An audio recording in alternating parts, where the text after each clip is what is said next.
Bonjour à toutes et à tous, je m'appelle Hector, j'aurai le plaisir d'animer cette conférence du Vent se lève. Avant d'en venir au thème de ce soir, le concept de totalitarisme, j'aimerais vous dire en quelques mots ce qu'est le Vent se lève.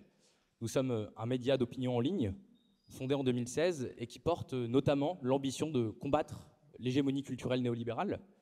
Pour ce faire, nous publions chaque semaine plusieurs articles, des articles de fond, des entretiens, et nous organisons, comme ce soir, des conférences. Nous fonctionnons de manière entièrement bénévole et c'est pour cela que si vous avez des compétences, que la conférence de ce soir vous donne envie de participer au projet, n'hésitez surtout pas à venir nous voir à la fin de l'événement pour nous proposer votre aide. Si vous en avez la possibilité, vous pouvez également nous soutenir par un don. Comme je vous l'ai dit, le Vent se lève s'attelle maintenant depuis plusieurs années à combattre la domination des idées néolibérales et nous avons pu constater, comme beaucoup, que si ce néolibéralisme se maintient, en dépit de la dégradation des conditions de vie qu'il provoque, c'est en partie grâce à une véritable fabrique du consentement, pour reprendre l'expression de Noam Chomsky. Si le système médiatique a bien sûr un rôle très important dans cette fabrique du consentement, nous pensons que le concept de totalitarisme participe également à diffuser l'idée qu'il n'y a pas d'alternative à l'austérité, au marché, au capitalisme, puisque toute alternative à notre monde porterait en elle la potentialité d'un crime de masse.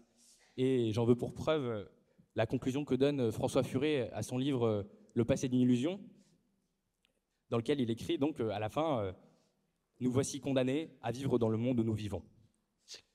D'autre part, le problème que pose le concept de totalitarisme est d'ordre scientifique. Alors que la notion est au cœur des programmes scolaires, qu'elle est fréquemment employée dans le débat public, une grande partie des historiens actuels l'ignorent, voire la rejettent. Ils reprochent au totalitarisme d'être une abstraction, ne décrivant que superficiellement le nazisme, le stalinisme ou encore la Révolution française, dont une historiographie maintenant très diffusée en a fait la matrice du totalitarisme. Et il se trouve que nous avons la chance d'avoir avec nous un historien et une historienne pour discuter de ce concept et de ses enjeux, à savoir Sophie Vanish. Vous êtes directrice de recherche au CNRS et spécialiste de la Révolution française. Bonsoir et merci de votre présence. Bonsoir. Ainsi que Yoann Chapoutot. Vous êtes professeur des universités en histoire contemporaine à Sorbonne Université et spécialiste du nazisme. Bonsoir et merci également de votre présence. Une première question peut-être pour vous, Yoann Chapoutot. On ne trouve dans vos ouvrages récents ni le mot totalitarisme, ni l'adjectif totalitaire, sauf, pour être précis, dans un passage de Libre d'obéir, mais avec des guillemets. Selon vous, la catégorie totalitarisme ne permet qu'une appréhension simpliste du régime nazi, en vertu de laquelle il se serait imposé, pour reprendre votre expression, par la sainte alliance du micro et de la matraque. Vous expliquez, par exemple, dans vos travaux, que la catégorie homme nouveau, élément clé du concept de totalitarisme, est inopérante dans le cas du nazisme, puisque le nazisme se pense comme un retour à l'homme germanique. Du reste, en replaçant le nazisme dans la société occidentale de l'époque, tout sauf exempt de racisme, d'eugénisme, de colonialisme ou de darwinisme social, vous montrez indirectement l'arbitraire qu'il y a à ne comparer le régime nazi qu'à l'Union soviétique. Pour autant, peut-on, selon vous, sauver le concept de totalitarisme? N'y aurait-il pas une valeur heuristique qui permettrait de découvrir par la comparaison des formes de violence spécifiques au XXe siècle? Ou faut-il tout simplement en finir avec cette notion, du moins pour ce qui est du nazisme? Merci pour votre question. Disons que le terme de totalitarisme peut être utile comme opérateur de comparaison, mais à ce titre-là, il y en a d'autres, hein. Le terme de régime, le terme de pays, le terme de structure, le terme d'État. Donc c'est un opérateur de comparaison.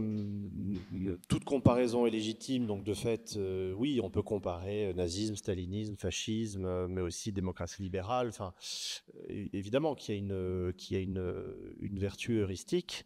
Cela dit, elle est obnubilée, cette vertu heuristique, par la très forte connotation de ce terme, qui est lié à une histoire particulière, on va y revenir sans doute.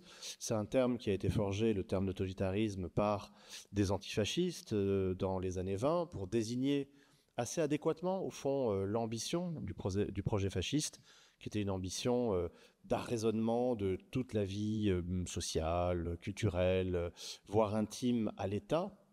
Et c'était formulé ainsi par Benito Mussolini. Et il se trouve que par un effet de judo, si vous voulez, conceptuel, qui est assez courant en histoire, les gens qui étaient stigmatisés par ce terme, donc les fascistes, l'ont employé, se le sont approprié pour se désigner eux-mêmes. Et c'est très fièrement que le fascisme italien s'est paré de ce terme de totalitarisme et s'est affirmé totalitaire.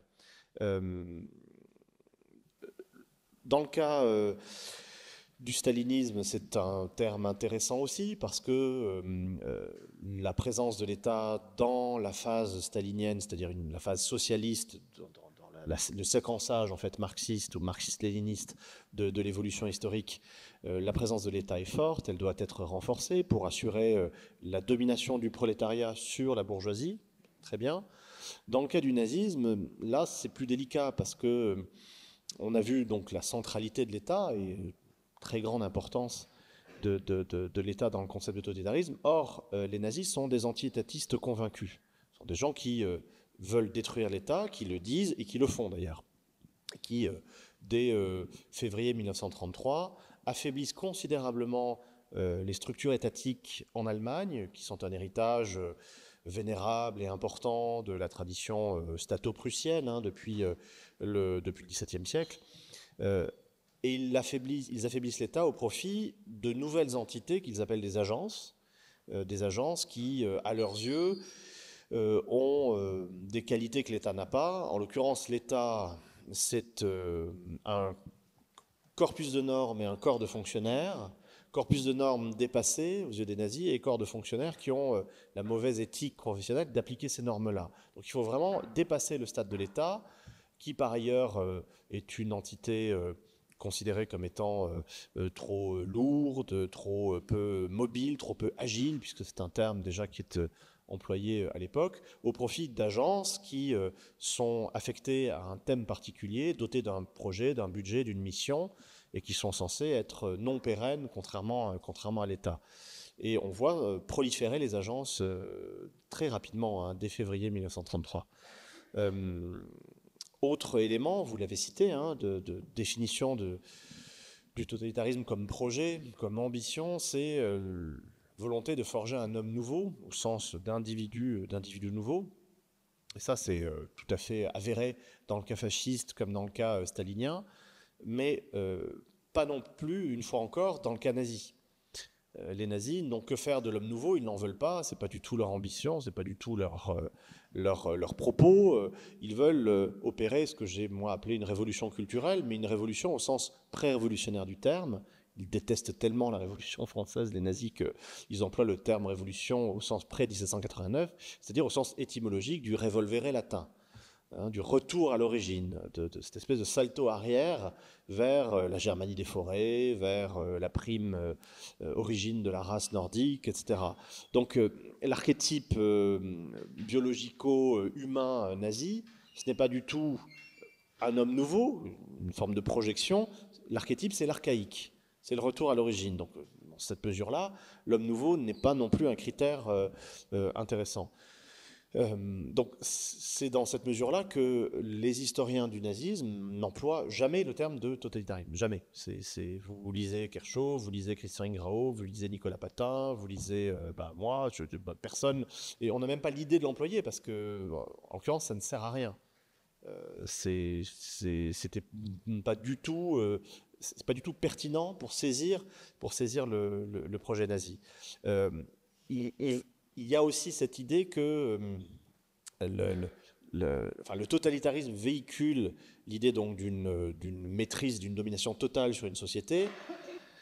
À titre de projet, pourquoi pas, mais à titre de réalité, jamais. Même dans les pires moments du nazisme ou du stalinisme, ce n'est pas avéré. L'histoire sociale l'a surabondamment montré.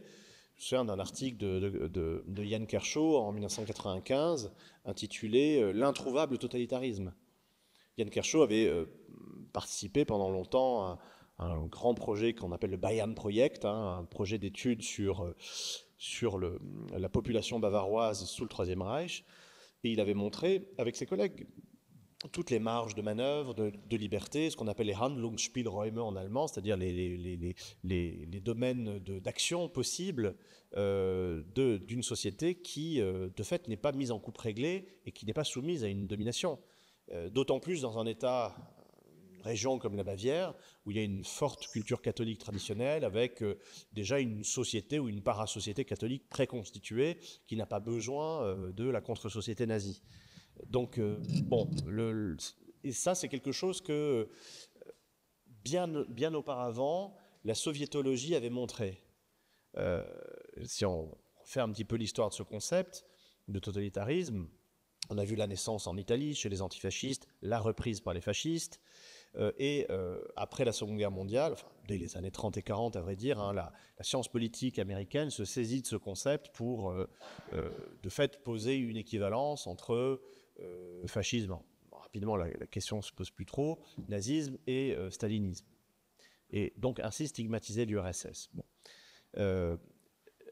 La soviétologie américaine s'est évidemment emparée de ce concept-là, sauf qu'au moment du premier dégel au début des années 60, les soviétologues américains ont pu commencer, d'une part, à voyager en URSS, à discuter avec des collègues, à aller sur place, à lire des travaux, et à se rendre compte qu'on avait une conception très naïve, très mécanique et parfaitement inadaptée du concept de totalitarisme, et qu'il était inopérant pour désigner ce qu'était la société soviétique. Alors, certes, il y a des moments de domination atroce avec la Grande Terreur, etc., mais précisément dans une période khrouchtchevienne de dégel, les soviétologues américains eux-mêmes devaient constater étaient bien forcés de constater qu'on n'était pas sous la botte cloutée du NKVD en permanence. Donc là encore, l'histoire sociale et l'histoire des sociétés a montré que les sociétés sont quand même assez largement indépendantes des projets politiques claironnés par les uns ou les autres. Et évidemment, ça a eu un effet de rejeu sur l'historiographie du nazisme en Allemagne, qui, à partir des années 60 également, a commencé parallèlement à s'intéresser à l'histoire de la société allemande, non plus seulement l'histoire des structures, l'histoire des institutions, mais l'histoire de la société, et a montré que la société vivait quand même assez largement sa vie, indépendamment des glapissements de tel ou tel orateur de radio ou de meeting. Et donc tout ça a contribué à fortement relativiser la pertinence de ce concept-là, de telle sorte que aujourd'hui, je le dis, mes collègues, vous lisez Nicolas Werth aujourd'hui aussi sur l'URSS, Nicolas Werth n'emploie jamais le terme de totalitarisme. Et nous sommes tous d'accord, les uns avec les autres, pour se dire que le totalitarisme comme concept est lui-même, à soi-même, un objet d'histoire. Et il nous permet de faire une histoire politique du XXe siècle, au fond. Avec son origine antifasciste, sa reprise fasciste, son histoire de guerre froide, et puis ensuite tous les développements, évidemment, liés à la Révolution française. Sophie va en parler. Donc, en soi, c'est un objet intéressant, mais comme concept théologique, si vous voulez, c'est autotélique, en fait, ça parle de soi. Mais comme concept heuristique, qui nous permettrait un gain de compréhension, de connaissance des phénomènes qu'on est censé étudier, là non. Voilà. Merci beaucoup.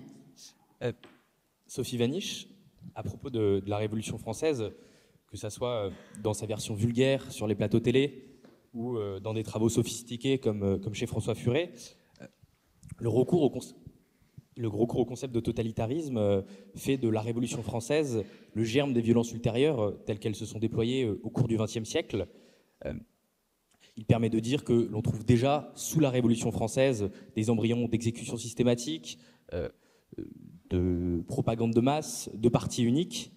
Mais vos travaux, et notamment votre ouvrage « La liberté ou la mort, essai sur la terreur et le terrorisme », mettent pourtant en lumière des dimensions bien spécifiques de la Révolution française, difficilement comparables à celles du XXe siècle. Vous montrez que la violence révolutionnaire possède une dimension fondationnelle et rituelle, voire instituante. Il s'agit, pour les acteurs de la Révolution de 1793, d'opérer un acte de profanation sur le corps du roi et des aristocrates, visant à désacraliser l'ordre ancien et à bâtir sur ses ruines le monde nouveau. En cela, vous défendez que la violence révolutionnaire est une des modalités d'appropriation populaire de la souveraineté. Et pouvez-vous nous expliquer en quoi ces dimensions de la violence révolutionnaire rendent-elles inopérant l'usage du concept de totalitarisme pour l'étude de la Révolution française? Et faut-il, comme Johann Chapoutot le souhaite pour le nazisme, en finir avec le concept de totalitarisme? Alors, je vais essayer de reprendre les choses tout en n'étant pas entièrement d'accord avec ce que vous venez de dire, parce que, à mon sens, la question du renversement de la sacralité, elle ne se joue pas du tout en 1793, elle se joue en 1789. Et elle se joue très tôt. Et le fait d'avoir tenté de mettre l'accent sur la violence politique uniquement au moment de 1793, c'est une grande méconnaissance de la Révolution. Et la deuxième chose avec laquelle j'aurais tendance à considérer qu'il y a quand même à discuter, c'est sur le concept lui-même. Les antitotalitaires de socialisme ou barbarie essayent d'expliquer ce qu'ils entendent par totalitarisme avec des arguments qui ne sont pas nécessairement ceux de Benito Mussolini, mais qui sont ceux d'une analyse de ce qui ne va pas dans la révolution soviétique. Et ce qui ne va pas pour eux, c'est la question pas uniquement de la violence en tant qu'elle serait une violence d'État, mais de la bureaucratie. C'est-à-dire qu'il y a quelque chose qui se joue au niveau d'une capacité à encadrer la société par des bureaucrates.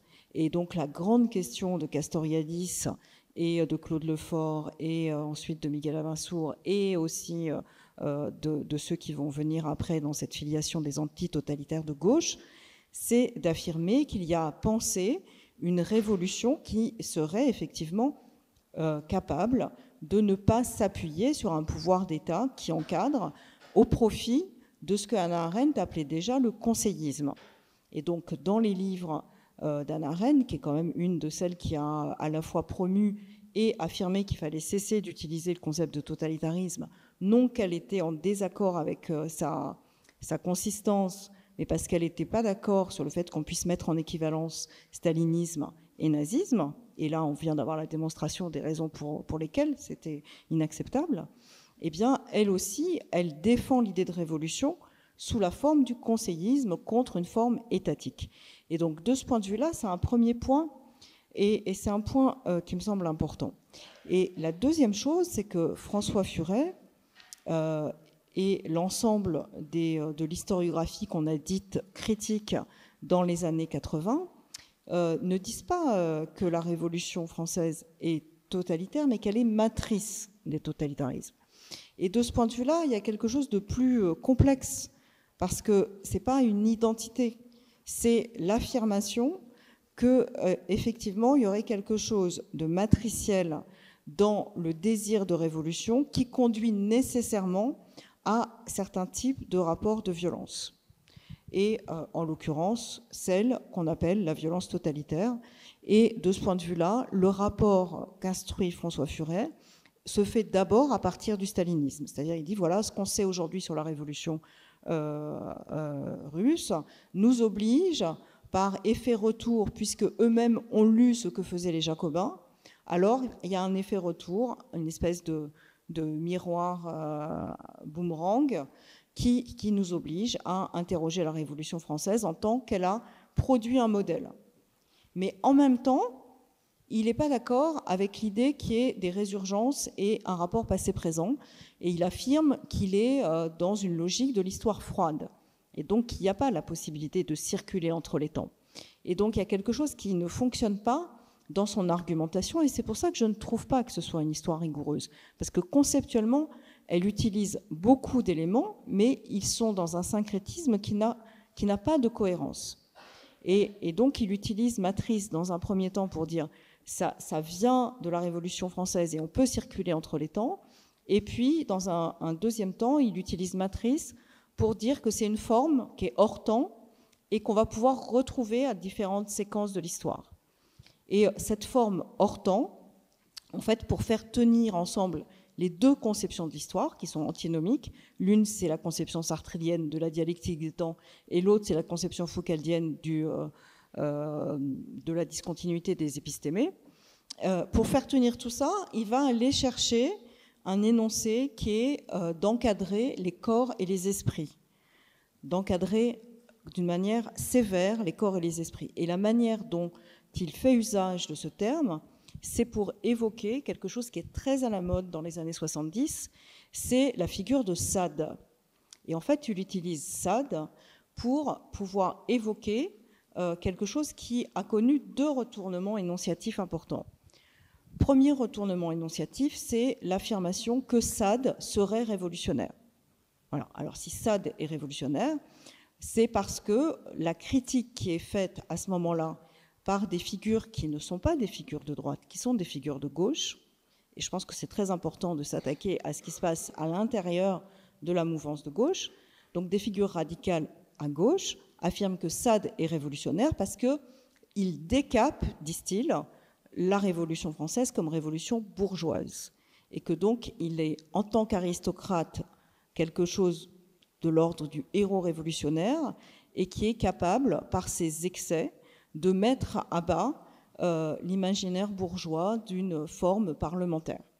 Et donc ça, on est au lendemain de la Seconde Guerre mondiale, et il y a un engouement assez fascinant pour Sade, qui fait qu'il y a un terreau, pour reprendre le terme de Foucault, qui se met en place et qui permet d'installer l'idée qu'il y a effectivement dans la Révolution française eh bien, quelque chose qui a cherché à encadrer les corps et les esprits à la manière dont on va pouvoir faire usage de Sade. Alors, pourquoi ? Parce qu'il y a un retournement qui se fait à un moment donné où ce héros révolutionnaire, eh bien, avec le film de Pasolini des 120 journées de Sodome, il y a un moment où on dit que non, c'est pas un héros révolutionnaire, c'est bien un fasciste.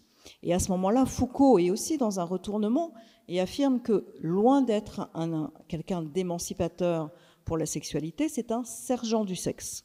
Et donc là, il y a un retournement qui fait que si Sade était un héros révolutionnaire et si finalement il est un sergent du sexe et cette figure qui permet de faire ce film, alors effectivement la Révolution française se retrouve mise en équivalence à travers la figure sadienne avec effectivement le fascisme et le nazisme.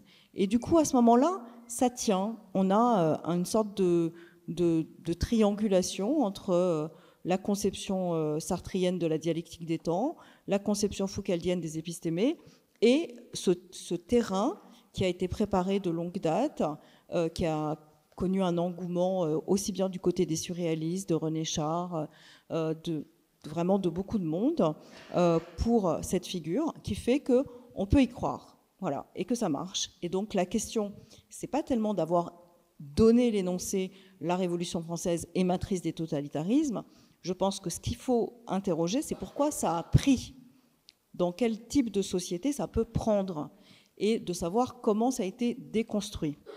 Et à cet endroit-là, je crois que la déconstruction, elle doit porter à la fois sur l'analyse historique de la Révolution française, et là, bon, je dirais que c'est, à mon sens, relativement facile, donc je peux expliquer. Je peux expliquer qu'on a eu tendance à vouloir, et là je vais quand même citer Miguel Avinsour, qui évoque ce qu'il appelle un curieux contresens.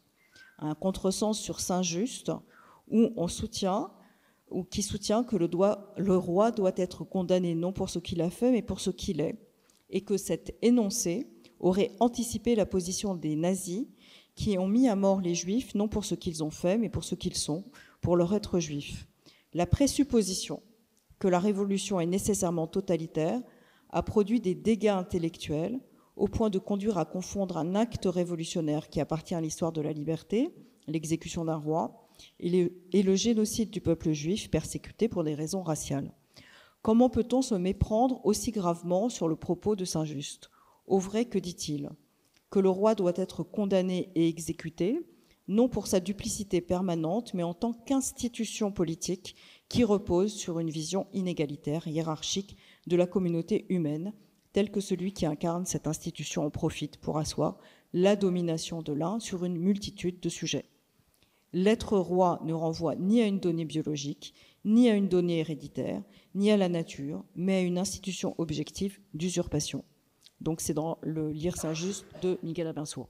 Mais moi je voudrais aller encore plus loin, c'est-à-dire montrer que pour les révolutionnaires radicaux, et en particulier pour Saint-Just, mais non seulement il n'y a pas d'amour de l'État et surtout pas de l'État bureaucratique, mais qu'il y a une haine de la bureaucratie, une haine des fonctionnaires. Il y a une haine de l'idée qu'un fonctionnaire puisse avoir plus de pouvoir qu'un citoyen. Et que si les fonctionnaires ont pris le pouvoir, alors c'en est fait de la souveraineté populaire. Et c'est un point extrêmement important pour comprendre que la logique, justement, de la Révolution française est une logique conseilliste, même s'il y a un gouvernement révolutionnaire. Et un gouvernement révolutionnaire, ce n'est pas un État révolutionnaire. C'est quelque chose qui est momentané et qui est dans une position de lutte. Et là, je vais pouvoir répondre à votre question sur la violence révolutionnaire. Qu'est-ce que c'est que la violence révolutionnaire? C'est quelque chose de finalement assez banal. Quand il y a une lutte entre des gens qui sont au pouvoir et des gens qui cherchent à prendre le pouvoir, en général, ça se radicalise. Et c'est rare que la négociation soit de velours. C'est extrêmement rare. Il faut que vraiment il y ait eu énormément de temps passé auparavant. Et donc, pour obtenir, dans une certaine mesure, la révolution de 1789, eh bien, il y a tout le XVIIIe siècle qui permet effectivement d'avancer petit à petit. Et c'est quand même un coup de force. Et ce n'est pas simplement un coup de force juridique. C'est aussi un coup de force lié à la capacité du peuple souverain de prendre la Bastille pour sauver l'Assemblée qui, elle, pourrait être dissoute par le roi qui dispose du pouvoir. Et donc, on voit bien qu'il y a un effet de rapport de pouvoir qui se radicalise avec cette prise de la Bastille. Et à ce moment-là, il y a de la souveraineté populaire et la noblesse sent bien que c'en est fini pour elle et elle émigre. Et quand elle émigre, elle ne considère pas qu'elle a perdu la partie, elle est rebelle. Elle ne souhaite pas, effectivement, finir avec la logique de l'Ancien Régime.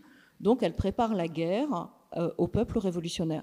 Et donc, on voit bien qu'il y a quelque chose à étudier en action-réaction, en dépacification multiple, et que cette dépacification multiple, eh bien, elle va produire des effets de récurrence entre ceux qui veulent la révolution, autrement dit qui veulent la déclaration des droits de l'homme et du citoyen, et ceux qui ne la veulent pas, ceux qui veulent l'Ancien Régime. Et de ce point de vue-là, eh bien, on va avoir toute une série de moments qui supposent de savoir qu'est-ce qui est émancipateur dans cette violence. Alors, si on arrive au moment crucial, il y a deux moments cruciaux dans la Révolution française, c'est la mort du roi et les massacres de septembre. C'est les deux moments qui conduisent à dire qu'il y a une violence exacerbée. Alors, la mort du roi, c'est quelque chose que quelqu'un que j'estime, Jacques Derrida, appelle le parrégicide et considère que c'est la preuve qu'il y a une cruauté extrêmement importante et que dans toute révolution, il y a de la cruauté. Ce n'est pas une raison pour laquelle il refuse la révolution, mais il affirme que c'est important de remettre en scène cette question de la cruauté. Et je crois qu'effectivement, c'est extrêmement important dans toute révolution et dans toute situation où on doit prendre les armes ou pas, de se poser la question si c'est légitime ou pas et de savoir quels sont les modes d'action qui permettent le plus possible de retenir la cruauté. Or, en l'occurrence, en ce qui concerne le roi, eh bien, il y a des tentatives multiples de retenir la cruauté. C'est du côté du roi que les révolutionnaires considèrent que cette tentative de retenir la cruauté échoue. Elle échoue puisqu'il met son veto au décret, il se comporte en trahissant la nation avec sa fuite, il se comporte de différentes manières en préparant la guerre contre son peuple, et donc il est considéré comme criminel de lèse-nation. Et à ce moment-là, en tant que criminel de lèse-nation, il est effectivement passible de la peine de mort. Et donc il y a quelque chose là qui, normalement, aurait dû se résoudre extrêmement rapidement. Et c'est parce que ça ne se résout pas rapidement, c'est-à-dire que l'ensemble des acteurs politiques ne sont pas prêts à assumer qu'il y a ce crime qui a eu lieu et qu'il faut tenir compte de la Constitution pour le régler, eh bien que les choses se radicalisent. Mais elles ne se radicalisent pas d'emblée. En 1791, après la fuite du roi, la réunion qui se passe pour demander la destitution du roi au Champ de Mars, elle est appelée sans armes et sans bâton. Qu'est-ce que ça veut dire? Ça veut dire que les révolutionnaires, très longtemps, ils croient à la puissance du langage, du seul langage. Et que c'est par une pétition qu'ils vont obtenir la destitution du roi, qui vient de fuir et qui a été innocenté par l'Assemblée. Il a été innocenté parce que l'Assemblée n'a aucun intérêt à se passer du roi, parce que se passer du roi, c'est perdre la possibilité d'avoir une constitution censitaire qu'ils viennent d'obtenir. Et donc, cette constitution censitaire, elle est contraire à la déclaration des droits. Donc, ils savent très bien que ça ne va pas nécessairement satisfaire l'ensemble de la population. Et donc, on a intérêt à l'Assemblée à maintenir le roi, donc à l'innocenter. Mais innocenter le roi, c'est renoncer à la justice. Et comme l'horizon réclamé par les révolutionnaires, c'est une justice émancipatrice, une égalité de droits et éventuellement la possibilité de réduire les écarts sociaux, eh bien, c'est quelque chose qui conduit à un sentiment d'injustice extrême.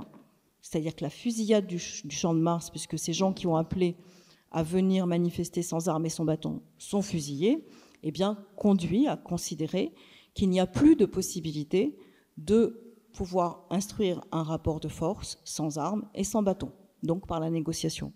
À partir du moment où on perd les outils de la négociation, eh bien, on en arrive à d'autres outils.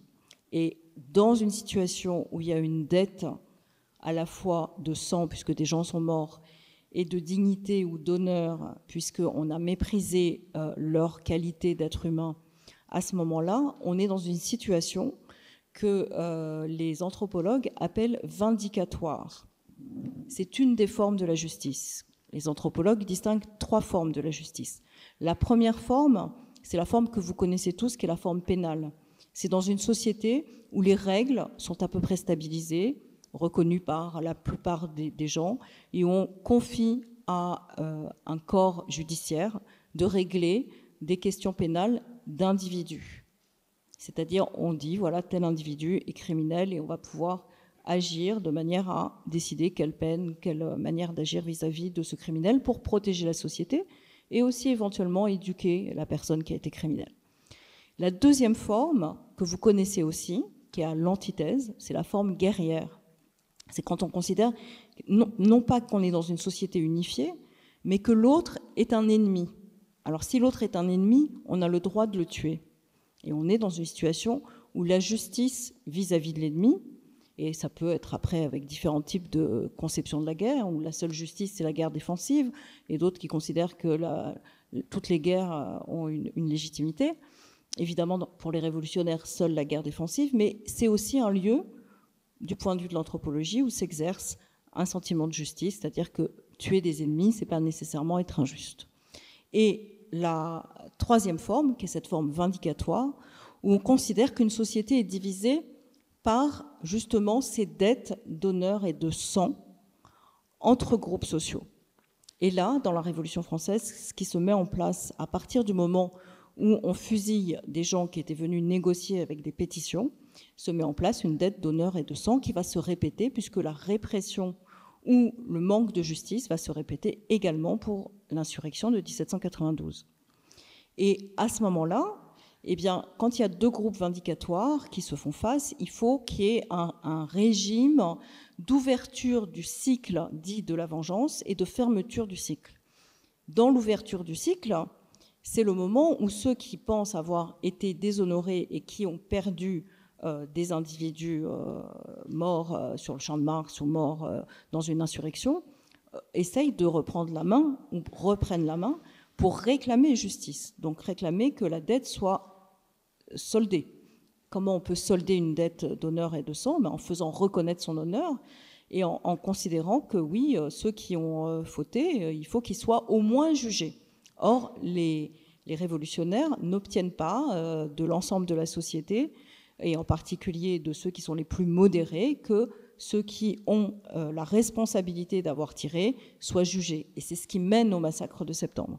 C'est-à-dire que la justice étant extrêmement lente, voire étant dans le déni de ce qui a eu lieu au moment de l'insurrection, à ce moment-là, eh bien, il y a un droit d'Ancien Régime qui est resitué dans la Révolution, qui est le droit de retenue de justice qui appartient au peuple, et c'est dans ce contexte-là qu'effectivement ont lieu les massacres de septembre.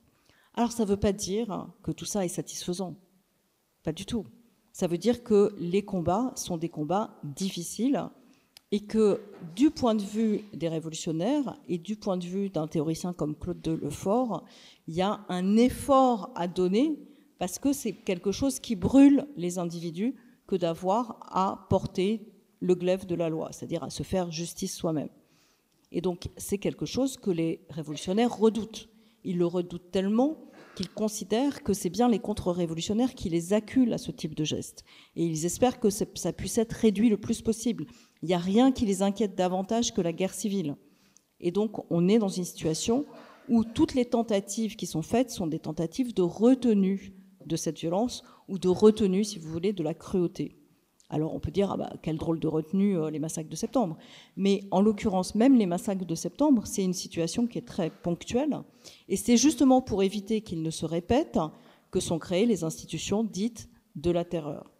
Et c'est des institutions qui vont suspendre, en fait, la loi des suspects. Elle suspend le fait de tuer ceux qu'on considère comme des adversaires ennemis dans cette situation vindicatoire, et d'attendre de pouvoir les juger au coup par coup, d'une manière assez lente au bout du compte, ce qui conduit à une grande confusion pendant toute la séquence révolutionnaire, et que l'objectif, c'est quand même de refermer cette séquence.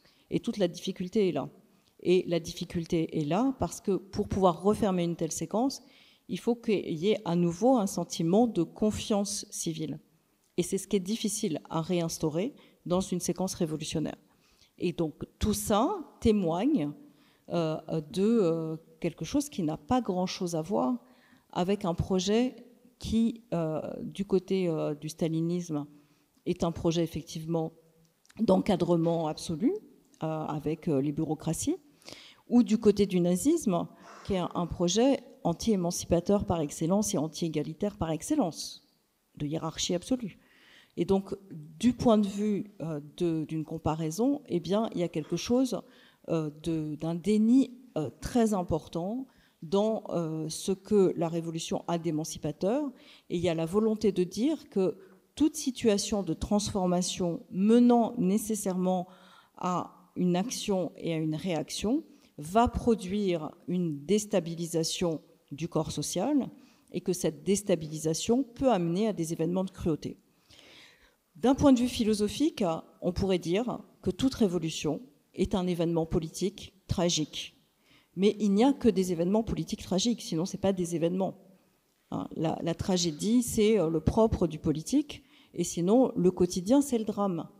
Et à force de ne pas vouloir assumer la tragédie, eh bien, on vit dans un drame permanent, et on n'évite même pas les tragédies. Voilà. Donc du coup, ce qu'on peut regarder avec la Révolution française, c'est comment petit à petit, ils essayent constamment de contrôler cette cruauté et de contrôler ce qui aurait pu se transformer en massacre généralisé par des institutions qui vont essayer de contrôler effectivement le corps social dans son désir de vengeance. Ça n'a rien à voir avec la bureaucratie stalinienne. C'est une bureaucratie peut-être, je ne suis même pas sûre, mais en tout cas, c'est pour retenir cette violence, ce n'est pas pour la rendre plus active. Merci beaucoup. Yohann Chapoutot, vous nous avez brièvement expliqué que le concept de totalitarisme, dès son apparition, a une dimension polémique et normative, même lorsqu'il acquiert ses lettres de noblesse dans le champ universitaire, par les travaux d'Hannah Arendt, puis de Karl Friedrich, de Zbigniew Brzezinski. Le concept est avant tout subordonné au contexte de guerre froide, et notamment à la nécessité de disqualifier l'ennemi soviétique. Finalement, c'est ça le plus intéressant dans le concept de totalitarisme, c'est l'histoire qu'on peut en faire, et notamment l'histoire des enjeux sociaux et politiques derrière les différents emplois qui en ont été faits. Et dans cette perspective, est-ce que vous pourriez revenir sur ces enjeux sociaux et politiques derrière les usages du concept qui en ont été faits dans l'historiographie du nazisme, et peut-être notamment au cours de l'Historikerstreik initié par Ernst Nolte dans les années 1980, me semble-t-il, ainsi que, si vous le pouvez, sur la politique mémorielle de l'Union européenne qui, depuis les années 2000, ne cesse de promouvoir le concept de totalitarisme à la fois dans des rapports, dans des résolutions votées par le Parlement européen ou encore des journées commémoratives. Merci pour votre question. Je vais commencer par la fin. Vous le disiez tout à l'heure dans votre propos d'introduction, le terme de totalitarisme nous invite à une absence d'alternative, parce que c'est ça ou le totalitarisme, hein. C'est ce que l'on vit nous ou c'est le totalitarisme. Et de fait, j'avais été assez amusé en 2009 par les cérémonies de commémoration de la chute du mur de Berlin, pour les 20 ans de la chute du mur. C'était des cérémonies très pompeuses où très lourdement on nous avait rappelé que heureusement que le mur était tombé, parce que de l'autre côté du mur c'était l'horreur, c'était la Stasi en permanence, c'était l'oppression, la dictature, etc. C'est une dimension importante de l'histoire de la RDA, mais ce n'est pas la totalité pour le coup de l'expérience sociale, mémorielle, culturelle de la vie en RDA, qui fait l'objet d'ailleurs d'une nostalgie, d'une ostalgie, comme on dit en allemand, réelle, puisque de fait le rattachement de la RDA à la RFA a été accompagné d'une violence économique, sociale réelle qui a beaucoup ébranlé les Allemands de l'Est. Mais en 2009, on a beaucoup insisté sur le fait que c'était l'horreur là-bas, drüben, comme on dit, de l'autre côté du mur, parce que 2009, c'est un an après 2008, comme vous l'imaginez. Et 2008, c'était pour le coup la faillite du système bancaire, d'un capitalisme de casino, etc., qui avait abouti à la faillite de Lehman Brothers, à l'éclatement de la bulle immobilière des subprimes et à une nouvelle crise économique qui était conjoncturelle dans un premier temps et qui est devenue structurelle. Et donc en 2009, donc un an après 2008 précisément, il s'agissait de remettre cette idée sur le devant la scène médiatique que, bon, ok, c'est pas génial ce qu'on est en train de vivre, mais enfin, c'est ça, ou l'horreur, la Stasi, la prison, enfin bref, bon, c'était un petit peu grossier, un petit peu lourd, mais on comprenait bien l'usage. Donc c'est pour vous montrer que, effectivement, l'usage du terme de totalitarisme et de tout ce qu'il charrie comme imaginaire est un usage au présent et qui est parfaitement lié et relié aux impératifs politiques et à la conjoncture politique du moment. Et il en va de même pour l'histoire de long terme de ce terme-là, qui encore une fois est intéressant pour son histoire propre et pour son cheminement tout au long du XXe siècle. Il se trouve que ce qui est intéressant, c'est que, je vous le disais, il a été abandonné même par les soviétologues dans les années 60, quand même un signe. Les historiens du nazisme n'ont jamais trop employé ce terme-là, même dans les années 50, 60, 70, parce que très rapidement, ils se sont voués à une histoire sociale du Troisième Reich qui excluait ce genre d'interprétation. Il est revenu assez tardivement. Alors, effectivement, en Allemagne, dans les années 80, par le biais de ce qu'on appelle la querelle des historiens, der Historikerstreit, qui a été déclenché par Ernst Nolte, et en France, dans les années 90, par François Furet, sur lequel on va devoir revenir, parce que c'est véritablement le spectre, non pas qui hante l'Europe, mais qui, en tout cas, pèse sur nos réflexions. Pour ce qui est de Ernst Nolte, ce qui est intéressant, c'est que c'est un homme qui a été un bon historien dans les années 60-70 et qui ensuite, pour des raisons personnelles, voilà, il y a des choses qui arrivent dans la vie, il y a des logiques propres d'évolution qui font que ce monsieur a dérivé vers l'extrême droite. Bon, c'est des choses qui arrivent. Il a voulu arguer dans les années 80 que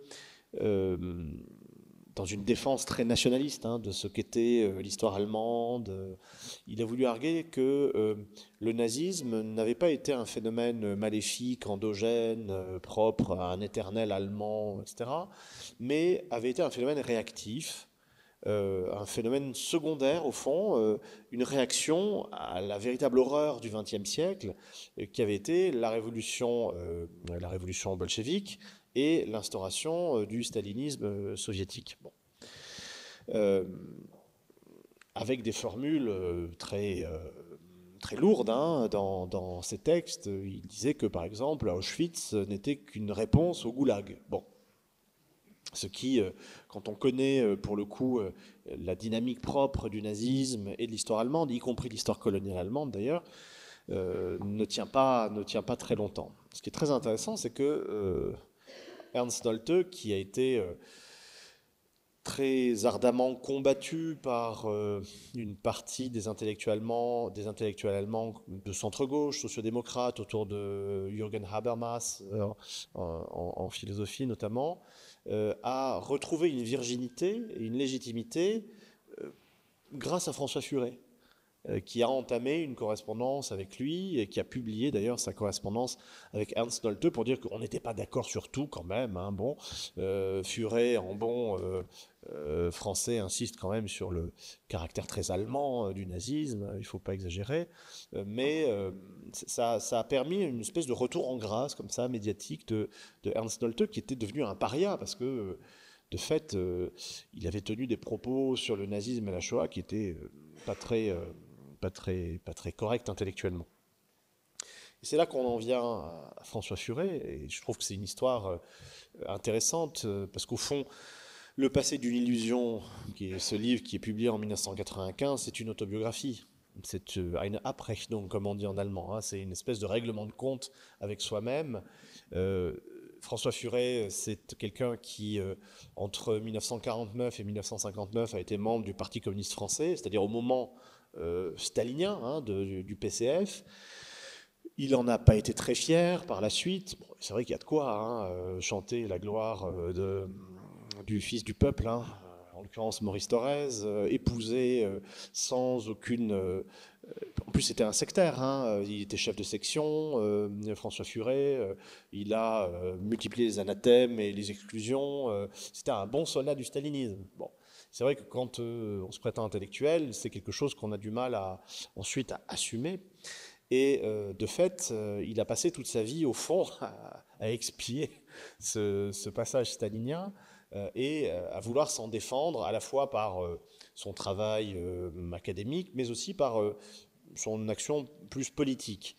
Et de fait, François Furet, c'est quelqu'un qui, en 1982, donc là encore, petite arithmétique calendaire, c'est 1 an après 1981, après l'élection de François Mitterrand à la présidence de la République et l'entrée de ministres communistes au gouvernement. Alors ça peut paraître anodin aujourd'hui, mais ça a été un vrai traumatisme à l'époque, hein, parce que des ministres communistes, c'était au fond Moscou qui rentrait dans le 7e arrondissement ministériel. Et parce que les liens s'étaient distendus depuis 1976 hein, avec Moscou, mais quand même, bon. Et François Furet, donc en 1982, fait partie d'un petit aréopage de gens très bien nés, très privilégié socialement. Lui-même, c'est un grand bourgeois, hein, François Furet, c'est un fils de banquier. Bon, voilà, c'est pas un tort, hein, mais c'est comme ça. Et il fonde avec des hauts fonctionnaires, des patrons. Alors, il y a des membres très importants du CNPF, le CNPF qui est devenu le MEDEF ensuite. Vous avez Pierre Rosanvallon, représentant de la deuxième gauche, que certains appellent la première droite. Enfin, vous avez des hauts fonctionnaires ou des para-hauts fonctionnaires type Alain Minc, qui créent une fondation qui s'appelle la Fondation Saint-Simon. Et c'est très intéressant parce que c'est en référence donc au comte de Saint-Simon qui, au XIXe siècle, avait voulu penser une nouvelle société nourrie par l'industrialisme, par la croissance, par l'émancipation et au fond par la fin de ce qu'on n'appelait pas encore la lutte des classes, par la prospérité. En gros, c'était ça l'idée.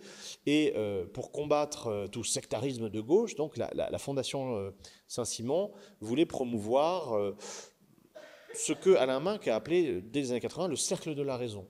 Hein, aujourd'hui, on parle du camp de la raison. Hein, je cite Clément Beaune à propos du pouvoir actuel. Il faudra qu'on m'explique ce qu'il y a de raisonnable et de rationnel dans ce que font ces gens-là. Mais enfin, en tout cas, ils prétendent être le camp de la raison. Mais c'était déjà le cas, la Fondation Saint-Simon, qui est au fond une matrice du macronisme, hein, puisque ni droite ni gauche, il n'y a que des bonnes solutions ou des mauvaises solutions. Enfin, vous voyez un petit peu ce type de raisonnement. Il faut désidéologiser, il faut dépolitiser, il faut dépassionner, il faut devenir technique, expert, etc. Et cette Fondation Saint-Simon a été active pendant 17 ans, et pendant 17 ans, Elle a organisé des colloques, des conférences, elle a publié, elle a fait rédiger des notes à des hauts fonctionnaires, des experts qui ont vraiment irrigué les ministères, les directions ministérielles et qui ont été un des facteurs de l'inflexion de la gauche au pouvoir à partir de 82-83 vers, au fond, l'acceptation des règles de l'économie de marché et de l'économie de marché néolibérale, en l'occurrence, puisque c'était vraiment la politique d'Helmut Kohl en Allemagne, de Margaret Thatcher en Grande-Bretagne, de Reagan aux États-Unis. Il y avait cette idée qu'on ne pouvait pas être à contre-temps de ce qui se passait ailleurs, et il fallait s'aligner pour survivre, s'adapter pour survivre dans cette conception darwinienne de l'histoire. Bon. Et cette fondation-là, elle s'est autodissoute en 1999. C'est très intéressant, je relisais ça tout à l'heure. Pierre Rosanvallon a publié une tribune dans Le Monde pour dire, voilà, nous nous dissolvons. On arrête, c'est 99, donc c'est, là encore, avant l'an 2000. Et on rentre dans un nouveau millénaire et, au fond, on a gagné. On a rempli notre mission. Tout le monde est d'accord avec nous maintenant. Il faut être pragmatique, il faut s'adapter. La gauche sectaire a disparu. Et on était en pleine cohabitation, Jospin-Chirac. Et Rosanvallon constatait avec satisfaction que, au fond, la politique de Lionel Jospin avec Dominique Strauss-Kahn à l'économie, qui n'était pas un bolchevique échevelé, était une politique raisonnable, et que désormais la gauche avait grandi, etc. Donc on s'autodissout. Et on a vu ensuite ces gens-là essaimer, et rester évidemment très très influents partout, dans les différentes positions sociales, médiatiques, institutionnelles qu'ils ont occupées. Et dans ce contexte-là, donc François Furet, c'est vraiment un pilier de cette Fondation Saint-Simon. D'ailleurs, il meurt en 1997 d'un accident cardiaque au tennis. Bon. Et Pierre Rosanvallon dit que tout le monde était très triste de la mort de ce maître vraiment intellectuel et d'organisation, et que c'est une des raisons de la dissolution de la Fondation Saint-Simon, qui, encore une fois, de toute manière, avait gagné. Et dans ce contexte-là, vous voyez bien, dépolitisation, combat contre la gauche sectaire, etc., eh bien, le travail de François Furet, la réinterprétation que fait François Furet de la Révolution française est vraiment fondamentale, vraiment cardinale, parce que il s'agit de dire que, enfin, au fond, si vous voulez, toute cette histoire-là, c'est un effroi de bourgeois devant l'entrée des masses en politique, pour aller vite. La Révolution française, c'est ça. C'est un ordre ancien qui est balayé par l'entrée des masses en politique et l'irruption de la démocratie. Rebelote avec la révolution bolchevique en 1917, et donc maintenant ça suffit. C'est vraiment cette idée qu'il faudrait peut-être laisser les élites naturelles, traditionnelles, les capacités, comme on disait au XIXe siècle, gouverner de la même manière qu'au fond on avait mis fin à l'orgie révolutionnaire par le Directoire, la Constitution de 1795, un régime oligarchique, censitaire. Voilà, c'est le gouvernement de la raison, c'est le gouvernement des capacités, et non pas de la tourbe du peuple, de la masse informe, inorganique et terrifiante. Donc il fallait revenir à cette idée-là, et pour François Furet, y compris dans le dialogue avec Nolte, la Révolution française est la matrice de toutes les horreurs contemporaines, qui sont des horreurs totalitaires. Et l'équation qu'il pose est très simple, c'est que la révolution, enfin le désir de justice qui se matérialise dans une révolution, c'est une utopie, bon, parce qu'il faut être raisonnable, et que l'utopie conduit nécessairement à la terreur. Donc vraiment, une série d'équations qui est posée comme ça. Donc il faut renoncer à ces chimères-là. Et pour François Furet, dans Le passé d'une illusion, les horreurs du XXe siècle sont des horreurs utopiques et donc terroristes. Et donc ça se termine en crime contre l'humanité à chaque fois. Et ce qui est très curieux, c'est que, alors qu'on rapproche la révolution bolchevique de la révolution française, dont acte, moi ça me va très bien, mais alors pour les nazis c'est quand même plus difficile, parce qu'il n'y a pas plus anti-révolution française que les nazis. Enfin, ils en parlent tout le temps, la révolution française, pour la vomir matin, midi et soir.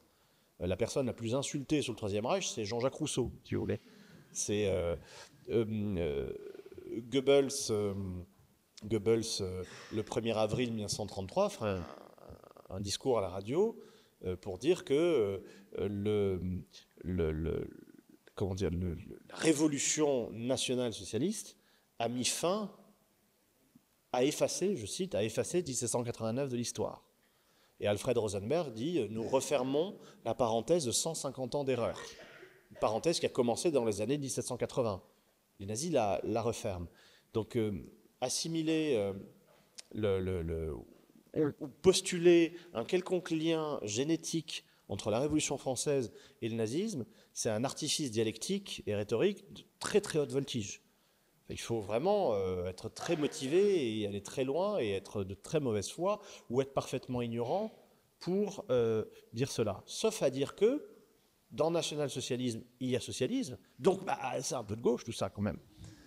Et là, bon, c'est vraiment la trappe à imbécile classique, si vous voulez, qu'on voit beaucoup sur Twitter ou dans Valeurs Actuelles ou régulièrement.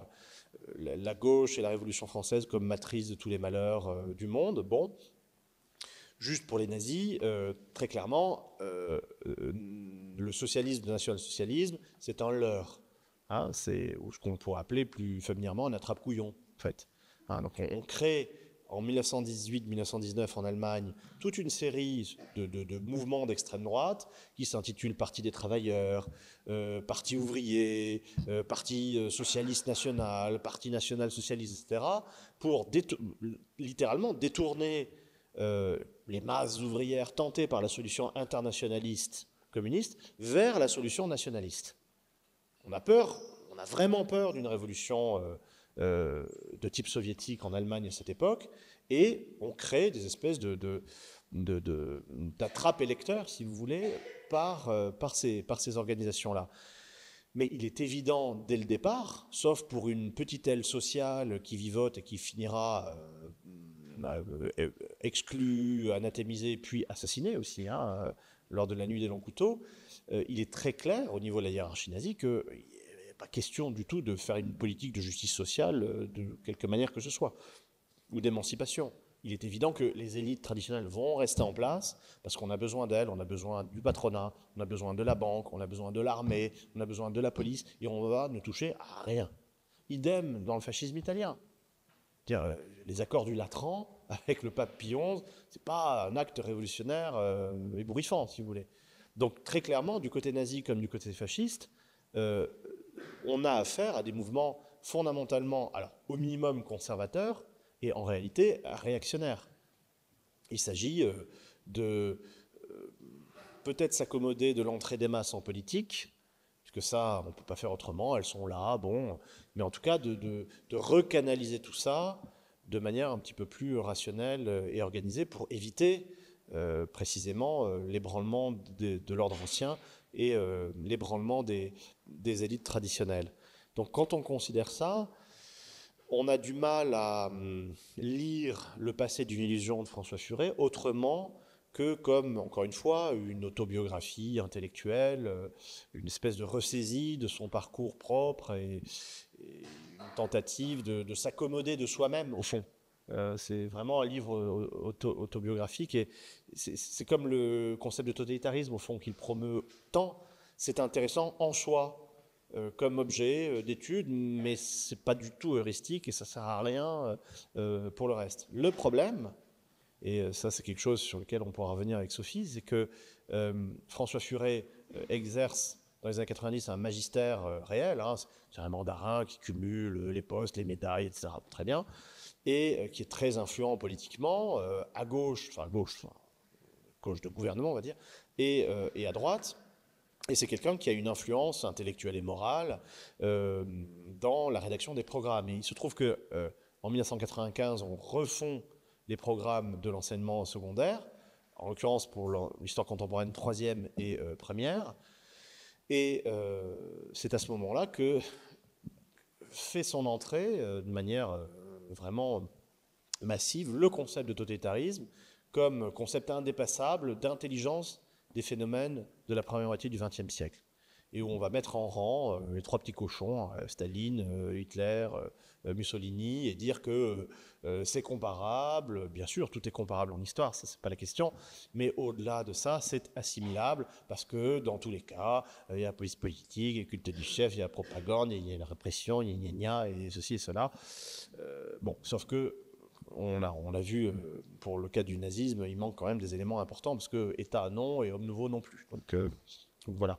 Et par ailleurs, étant parmi les historiens qui considèrent qu'il faut vraiment accorder beaucoup d'importance au discours des acteurs et aux paroles des acteurs, les nazis disent eux-mêmes qu'ils ne sont pas totalitaires du tout. Enfin, ça ne les intéresse pas. Enfin, je trouve ça intéressant quand même. Ils éliminent de leur sein le type qui promeut le totalitarisme en Allemagne, qui est Carl Schmitt. Carl Schmitt, il fait tout pour devenir le juriste dominant du Troisième Reich. Il se fait doubler sur sa droite par les juristes de la SS qui le décapsulent parce que Carl Schmitt est trop attaché à la notion d'État et trop fasciné par le totalitarisme ou le projet totalitaire fasciste. Donc il est mis sur la touche. Intéressant quand même. Merci beaucoup. Et je me permets d'ajouter à propos de François Furet qu'il a fait partie du conseil d'administration de Saint-Gobain, une des entreprises emblématiques du grand capital français, si vous m'autorisez l'expression.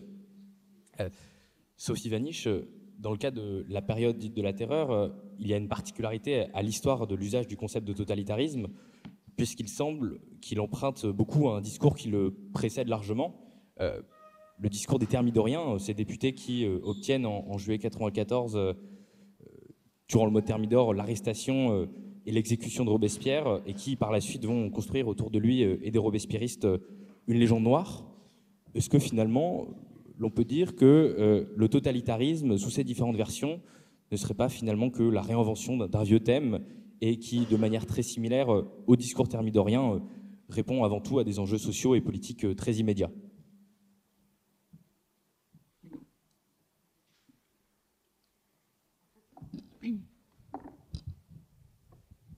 Ça m'embête un peu de rabattre trop les choses les unes sur les autres, puisque justement, on est en désaccord avec ça. On est en désaccord avec l'idée que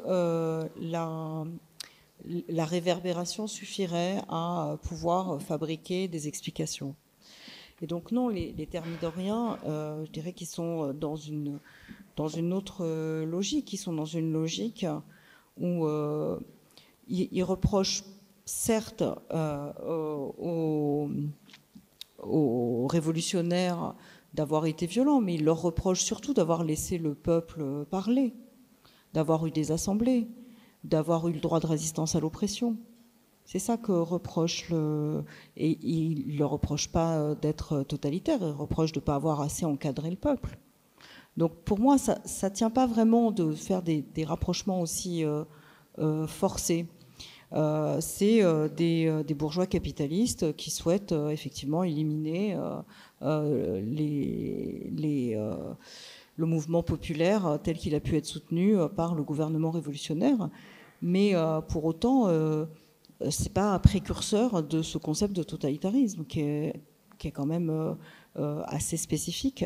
Et même les idéologues qui sont du côté de la raison, ils sont pas pour autant contre les émotions. Ils sont pour considérer que la manière de faire usage des émotions doit être autre que celle des révolutionnaires radicaux.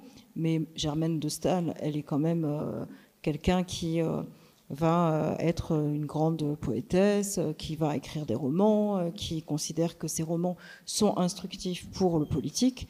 Et la séparation, certes, se fait entre l'Institut des études morales et politiques et la sphère littéraire, mais on est quand même dans quelque chose de très différent. Je crois qu'on aurait tort, nous, de surenchérir et de dire il n'y a là rien de nouveau, finalement, c'est jamais que la reconversion, etc. D'abord parce que je pense que c'est mettre à la trappe ce que j'évoquais tout à l'heure, c'est-à-dire socialisme ou barbarie. Et dans la perpétuation de ce courant politique, le travail de Patrice Loro sur l'Argentine me paraît être intéressant. C'est-à-dire qu'il décrit ce que peut être une société qu'on considérerait comme totalitaire. Et qu'est-ce que c'est une société totalitaire? C'est pas un encadrement nécessairement de l'État, du point de vue de Miguel Avinsour ou de Patrice Loro. C'est une société où il n'y a plus de jeu possible, où il n'y a plus d'échange possible, et où, en fait, les individus sont devenus apathiques. Alors, ça me paraît très intéressant pour revenir à l'hypothèse sadienne que j'évoquais tout à l'heure. Parce que l'apathie, c'est ce que réclame Sade. Il dit qu'il faut agir sans sentiment, absolument sans sentiment. Et donc, que nous dit Patrice Loraux dans un article que je trouve extrêmement important sur la disparition, c'est que les gens qui assistent à des événements de cruauté type de ceux qui ont eu lieu en Argentine perdent leur sensibilité. Et qu'en perdant sa sensibilité, on perd sa faculté de juger, et donc son sens de la justice, et la capacité à résister à l'oppression. Et que ceux qui ont vu, qui ont laissé faire, ou qui ont été spectateurs en étant incapables de se protéger eux-mêmes, ont perdu cette capacité de juger. Et du coup, la question totalitaire, du point de vue du Juan Chaputto, elle n'est pas heuristique, mais de mon point de vue, elle peut être heuristique si on essaye de suivre au moins la pensée antitotalitaire de gauche avant Furet. Certes, Furet a cherché à mettre à la trappe cette pensée-là, puisqu'il a toujours considéré ou fait en sorte que dans ses discours, ils étaient les premiers à être antitotalitaires sans être vraiment de droite par rapport au stalinisme. Mais du coup, la critique du stalinisme qui a lieu avec Adorno et Horkheimer, qui a lieu avec Socialisme ou barbarie, a disparu du champ, et elle disparaît de votre champ. Et ça me paraît gênant.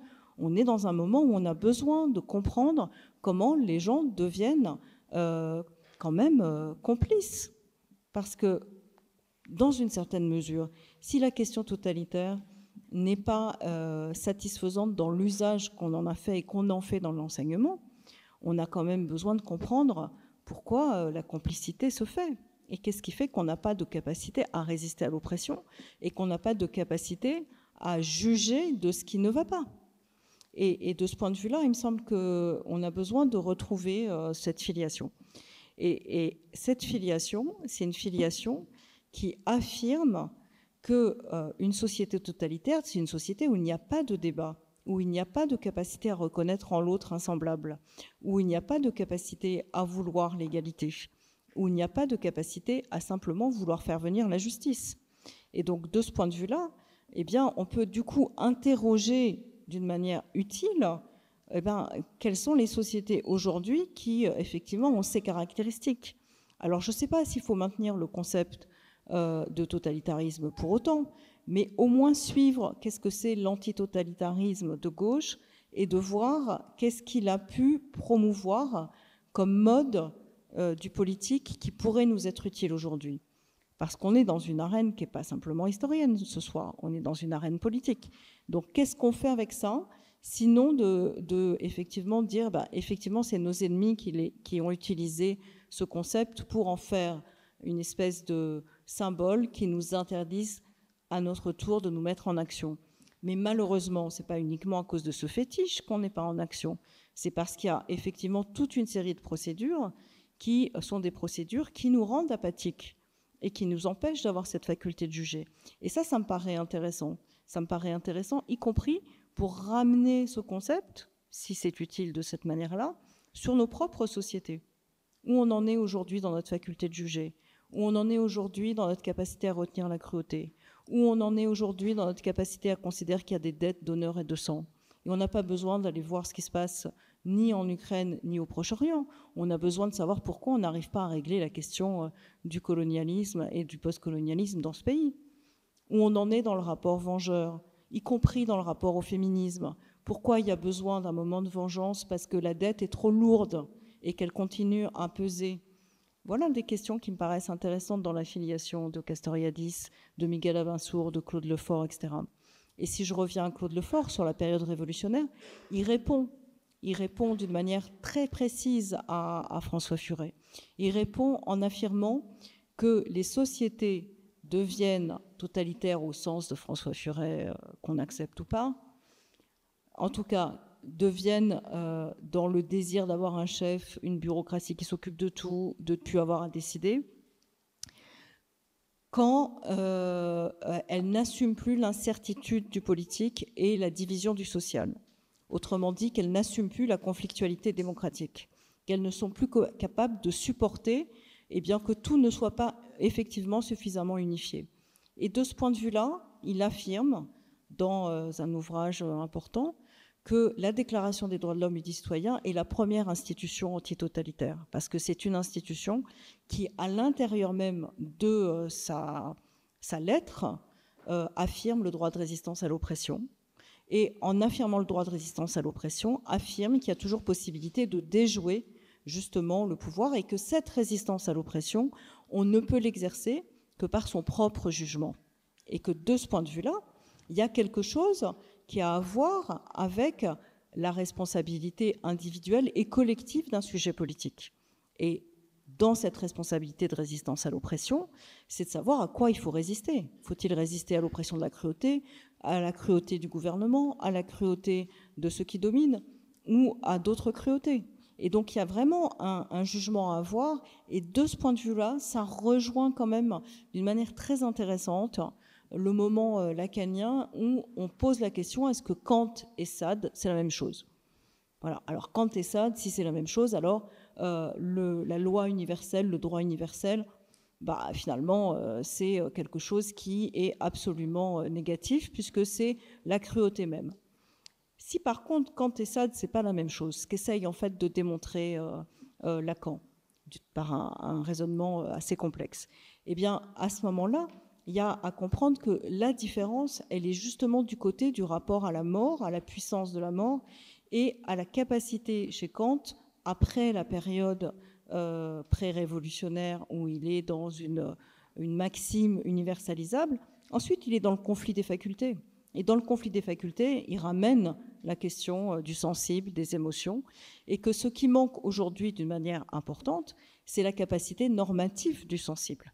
C'est-à-dire que de ce point de vue-là, ce qu'a évoqué Yoann Chapoutot tout à l'heure en disant que le camp de la raison se réclame d'une capacité à avoir dépassionné, à avoir technicisé, à avoir etc., c'est quelque chose qui est critiqué déjà par la psychanalyse, et en particulier dans le séminaire sur l'éthique de Lacan, où il dit, voilà, qu'est-ce que c'est une position morale qui serait associée à la logique actuelle, c'est ne décide rien qui ne soit pas programmable. Programmable au sens de la cybernétique, parce qu'on est dans les années 50. Évidemment que c'est ce qu'on est en train de nous promettre avec l'intelligence artificielle.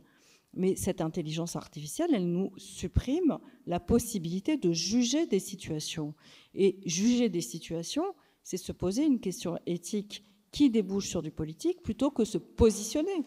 Et pourquoi je ne suis pas d'accord avec des rapprochements qui sont trop rapides? Parce que ça amène à des positionnements et pas à une réflexion. Et que je pense qu'on est loin du but aujourd'hui du côté gauche. On est dans une période où on passe son temps à se positionner. Mais ce n'est pas avec des positionnements qu'on va battre nos adversaires et nos ennemis. C'est avec une capacité à penser plus loin, plus fort, plus vite, et à convaincre grâce à ça. Et pas à convaincre pour des raisons qui sont des raisons de groupe. Parce que des raisons de groupe, eh bien, ça se défait. Et ça se défait avec justement cette incapacité à accepter la désunion. Mais on peut s'unir dans un but précis, à un moment précis, et ne pas être d'accord. Et c'est très bien de s'unir dans le désaccord. C'est beaucoup plus démocratique et intéressant que d'être tous d'accord. Donc ne soyons pas d'accord.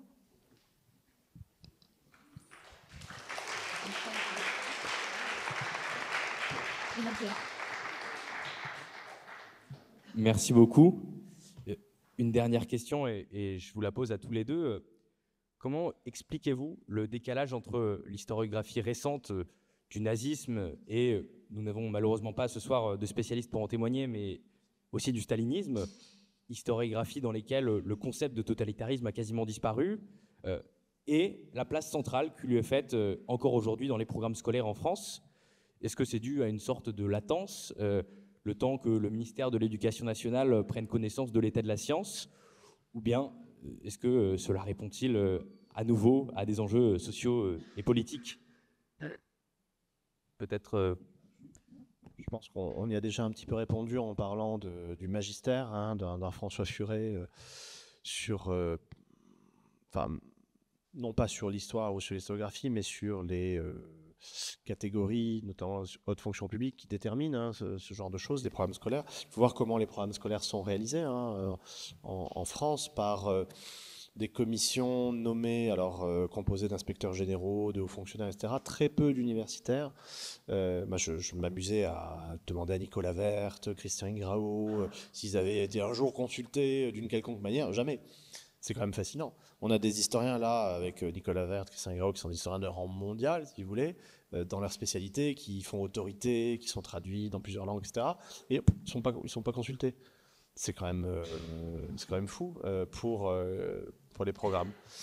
Donc voilà, il y a une dissociation en France, c'est historique ça aussi, hein, on fonctionne en silo en France, il y a le silo haute fonction publique, le silo université, qui communiquent très peu, contrairement à d'autres pays comme l'Allemagne, les États-Unis, la Grande-Bretagne ou même l'Italie, où les allers-retours sont constants et où les dialogues sont constants.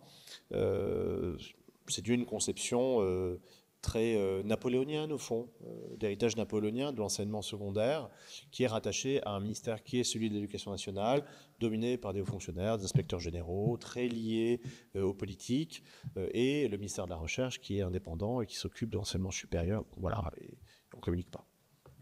Merci. Qu'en pensez-vous, Sophie Vanish? Je pense que il y a toute une série de facteurs que je ne serais pas capable de déployer.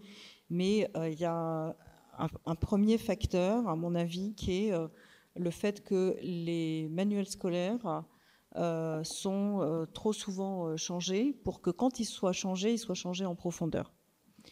Et quand on change très régulièrement pour faire fonctionner l'édition de manuels scolaires, on recopie les manuels scolaires.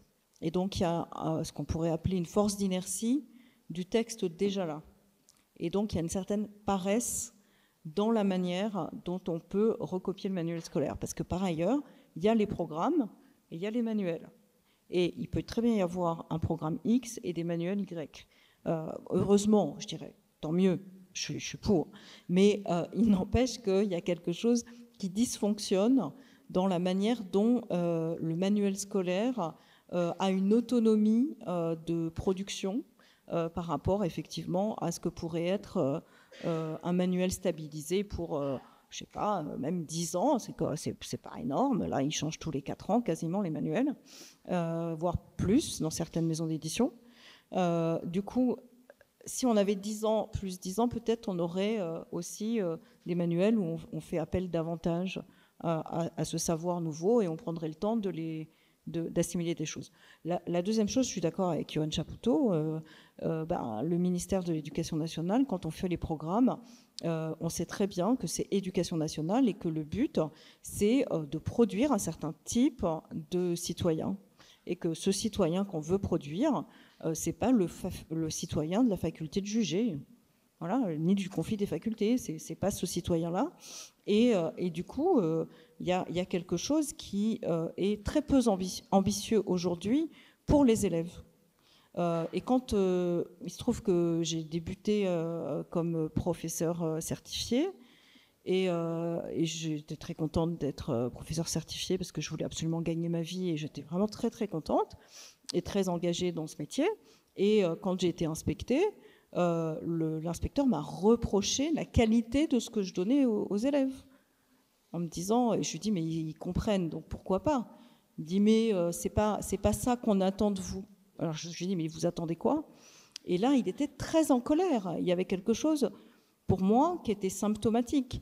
Et donc, il y a effectivement un rapport d'un certain type d'inspection pédagogique à ce qu'on doit faire, qui est du nivellement.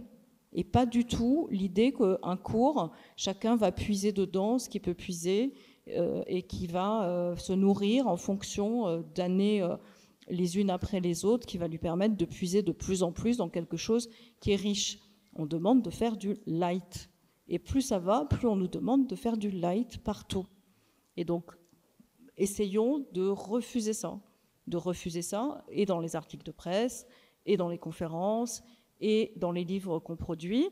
Il faut refuser cela. Regardez un livre des années 60, mais c'est hallucinant l'écart de qualité, je ne dis pas du point de vue des idées, mais du point de vue même de la manière de les mettre en scène, de la manière de formuler les choses. Et donc, on est dans un moment où on ne souhaite plus former. Et je pense qu'effectivement, dès la période de la Révolution française, on sait très bien que c'est beaucoup plus facile de dominer et d'avoir un gouvernement despotique avec des gens qui n'ont pas été formés qu'avec des gens qui ont été formés. Et pour l'histoire, c'est d'autant plus grave que dès la Révolution française aussi, l'histoire est une institution civile pour fabriquer effectivement le citoyen, non pas pour fabriquer des modèles, mais pour fabriquer une lucidité. Et aujourd'hui, eh bien, ce concept de totalitarisme, il fabrique des modèles. Vous avez le modèle de la société totalitaire, le modèle de la société démocratique. Une fois que ça a été étiqueté, surtout, il ne faut plus interroger. Et la conceptualité même des choses est perdue. Et donc, de ce fait, eh bien, le maintien d'une présence importante d'heures d'histoire relativement conquise après l'épisode Sarkozy qui voulait supprimer les cours d'histoire dans beaucoup de sections, et en particulier les sections scientifiques, eh bien, ne produit pas pour autant une compétence à la lucidité politique. Or, c'est ça la fonction de l'enseignement de l'histoire.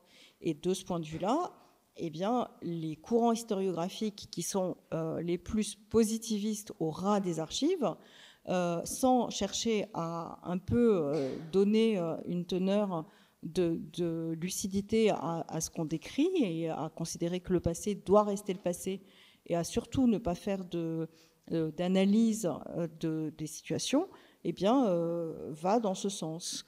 Et du coup, il y a une responsabilité aussi des historiens. Je pense qu'il y a une certaine paresse intellectuelle qui caractérise notre époque, et ça, du côté gauche comme du côté droit. Et il faut quand même qu'on s'interroge. J'abonde dans ce que tu viens de dire, Sophie, à propos des manuels scolaires. Effectivement, il y a les programmes et les manuels. Il se trouve que j'ai eu une expérience de manuel scolaire il y a une quinzaine d'années, manuel de première. Et c'est intéressant, ce que vous comparez, jusque dans les années 90, les listes d'auteurs de manuels de première et de terminale, ce sont des espèces de who's-who de l'université française. Le manuel de terminale, Robert Franck, Pascal Horry, Marianne Matar-Bonucci, bam bam bam, casting de fou. Et aujourd'hui, c'est un petit peu différent. Et j'en avais discuté avec les éditrices, donc c'était chez Nathan, qui me disaient qu'elles ne voulaient plus d'universitaires parce que c'était trop compliqué et qu'ils employaient des mots de plus de 2 syllabes. Voilà. Et qu'il fallait vraiment ne pas complexifier les choses. Alors moi, j'arguais humblement du fait que il y avait des dictionnaires peut-être, qu'on était peut-être là aussi pour apprendre, qu'on pouvait mettre des lexiques, que ça servait à ça, que les manuels scolaires étaient au fond une incitation à réfléchir, à penser, à se cultiver, etc. Mais non, il y avait vraiment une espèce de politique de moins-disant intellectuelle et scientifique, qui faisait que on fonctionnalisait le truc et on disait, voilà, pour faire de la pédagogie, il faut des pédagogues, donc de préférence des gens qui travaillent en UFM ou des collègues du secondaire, ce qui est très bien, mais alors plus du tout d'universitaires, ce qui est pour le coup un peu dommage. Alors, et il se trouve que j'avais participé au manuel de seconde sous la direction de Robert Franck, puisque tu l'évoquais, et que même à cette époque-là, qui est maintenant assez ancienne, oui, une trentaine d'années quand même, peut-être un peu moins, je sais pas bien compter. Eh bien, l'éditrice me disait, non mais vous voulez apporter trop de choses nouvelles, il faut en choisir maximum 2 sur la séquence révolutionnaire. Maximum 2, parce que si vous mettez trop de choses nouvelles, les gens ne vont pas s'y retrouver, ils vont peut-être même plus acheter le manuel, ce qui est quand même embêtant, et du coup ils vont se rapporter à un discours qu'ils connaissent mieux, où ils ont plus leurs repères, etc. Et donc c'était vraiment tempéré par l'éditrice la possibilité de pouvoir faire entrer des savoirs nouveaux dans le manuel. Alors après, Robert Franck partait en bataille et disait mais quand même ça c'est intéressant, il faut qu'on puisse le mettre, et on avait une négociation sur la quantité de choses nouvelles qu'on pouvait effectivement faire entrer dans le manuel. Merci beaucoup à tous les deux pour vos interventions. Merci à vous d'être venus assister à la conférence.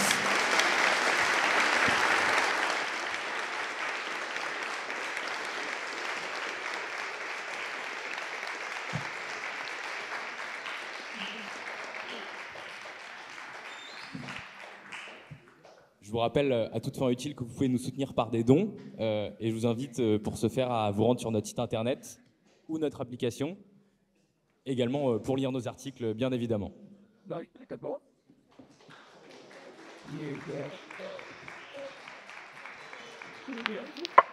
Eight.